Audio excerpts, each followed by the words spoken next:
Bonjour, bienvenue dans la série Science sur Not Science. Nous allons maintenant aller un peu plus dans le détail de la méthode scientifique en physique pour essayer de mieux cerner comment fonctionne la science.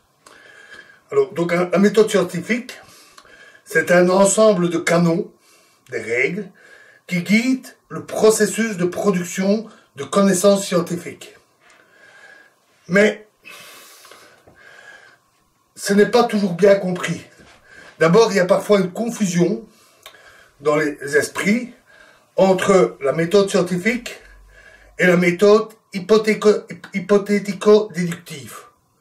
Donc, hypothèse, déduction. Si cet élément entre en jeu, la méthode scientifique, ce n'est pas que ça. C'est un ensemble plus vaste. Certains croyaient aussi que la méthode scientifique constitue des règles, des canons uniques. C'est faux. Il y a beaucoup de variations, tant d'un domaine de la physique à un autre, que en fonction de l'usage.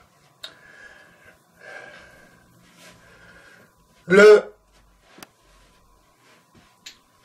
méthode scientifique décrit en somme comment on passe, selon Thomas Kuhn, d'une théorie à une autre.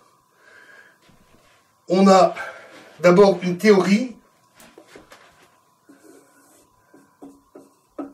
qui a été établie dans un certain passé.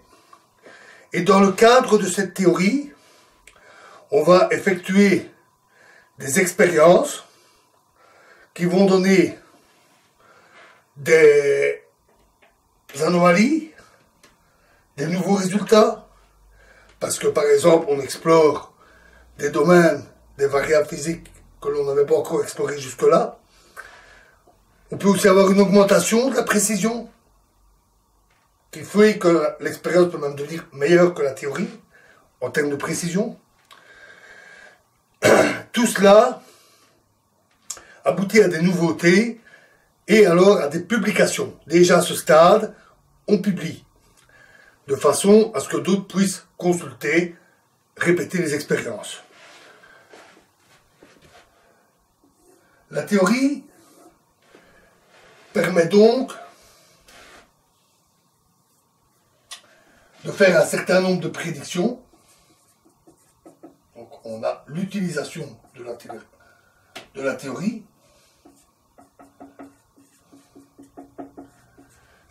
Ces prédictions peuvent être mises sous la forme d'expériences.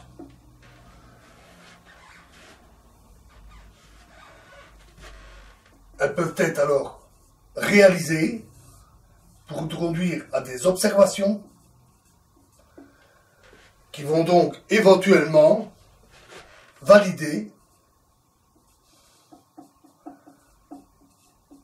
ou réfuter la théorie, ou permettre de lui apporter des améliorations.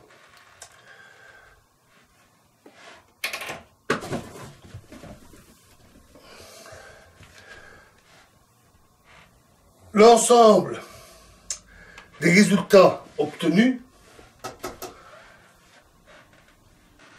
donc des anomalies, des nouveautés, des précisions plus grandes, permettent de bâtir des hypothèses sur les causes, sur les mécanismes sous-jacents. Et ces hypothèses, doivent être réfutables. C'est-à-dire qu'on doit pouvoir construire une ou plusieurs expériences permettant de tester l'hypothèse. Pour prendre un exemple, au XIXe siècle, on supposait que la lumière était une vibration mécanique d'un milieu appelé éther luminifère, ce qui impliquait un certain nombre de propriétés dans ses propagations. On mena alors des expériences, la mesure de l'aberration stellaire, la mesure de la vitesse de la lumière dans différents milieux, y compris dans de l'eau en mouvement, avec des directions, comme dans l'expérience de Michelson et Morley, Et c'est l'ensemble de ces expériences qui ont permis alors de dire non, l'hypothèse de l'éther est fausse. Donc cette hypothèse était réfutable.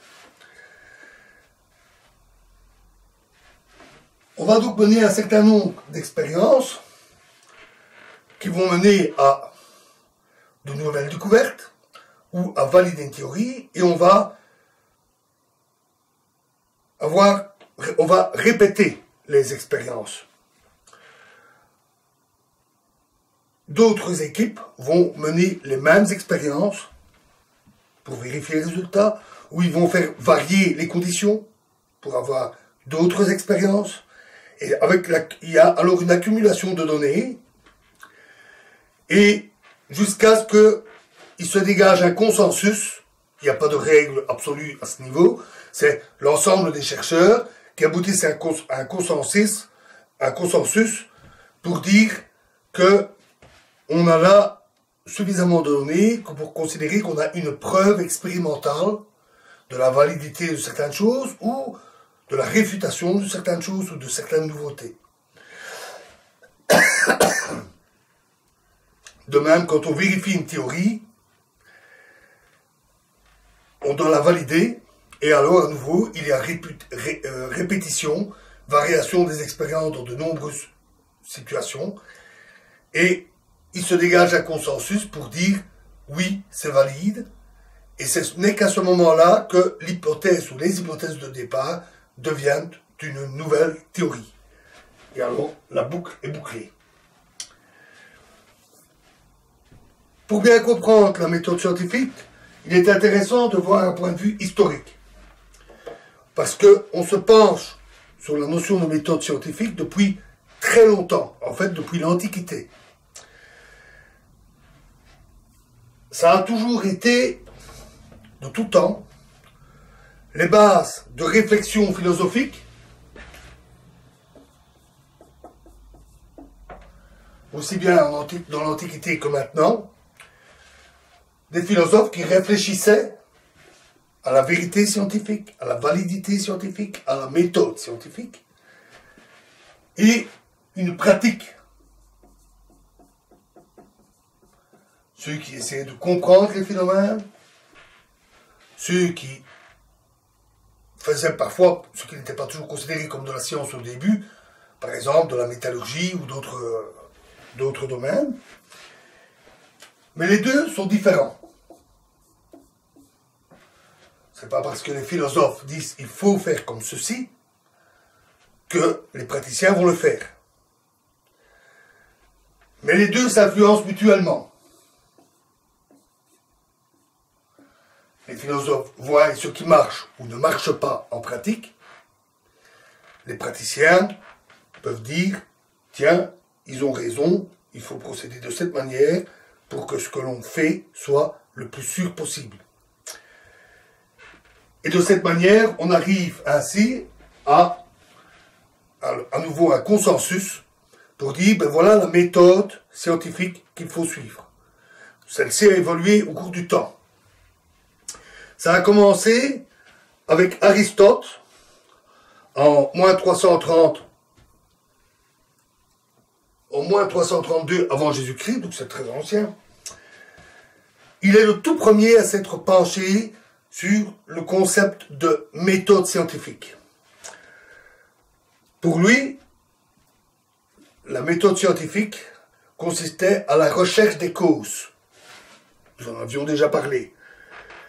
Et en utilisant une méthode déductive, des déductions, on devait arriver à une certitude quant aux causes.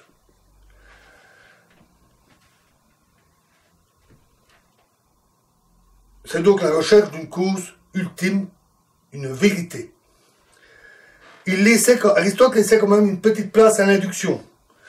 C'est-à-dire qu'on pouvait observer le monde autour de soi, et s'il y avait répétition de certaines opérations, en grand nombre, alors il fallait en tenir compte.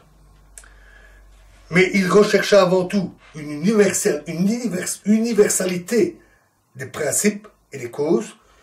Donc, dans ce cas-là, on ne tient pas compte du particulier, Et ce n'est que s'il y a beaucoup de répétitions qu'on peut en dégager quelque chose. La façon de voir d'Aristote a prédominé pendant très longtemps. Plus de 1000 ans. Et c'est avec Al-Hazen, dans le monde arabo-musulman, de 965 à 1039, qu'est née la méthode expérimentale. Donc il a réfléchi, lui aussi, à la manière de faire de la science, et il a décidé que l'expérience devait être la seule et unique source de connaissances, d'informations. Il est le premier à avoir posé ça. Roger Bacon, dont nous avons déjà parlé, en 1214-1294, a lu les textes d'Al-Hazen et a repris la méthode expérimentale. Celle-ci s'est de plus en plus affirmée, et Descartes, dans un livre en 1637, le discours de la méthode, a réellement établi une forme presque moderne de la méthode scientifique rigoureuse telle qu'on l'entend. Pour lui, il y a plusieurs étapes. Il y a d'abord un objet sur lequel on va travailler, un objet évident. Ça peut être un sujet de travail, un phénomène, un problème, ou des hypothèses. Donc il prend comme point de départ des hypothèses posées sur tel ou tel phénomène. Il considère alors qu'il faut diviser le problème en de nombreux éléments, les plus simples possibles, pour les analyser, les comprendre. Puis, il faut recomposer tout le résultat pour former un tout. Et enfin, il faut réviser, c'est-à-dire sur le résultat, avoir une vue globale et de là, confirmer ou réfuter les hypothèses de départ.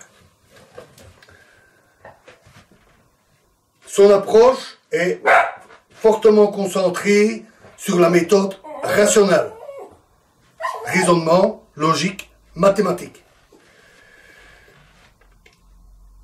Le but est d'arriver à avoir des connaissances qui sont claires, qui sont sûres et qui sont utiles. Le but est de tendre vers une vérité absolue. Alors ça, c'est un concept qu'on a vraiment laissé tomber, mais c'était le but de Descartes, avec une méthode rigoureuse, d'arriver à une vérité absolue. Voilà, nous continuerons le petit chemin historique dans la prochaine vidéo. Merci.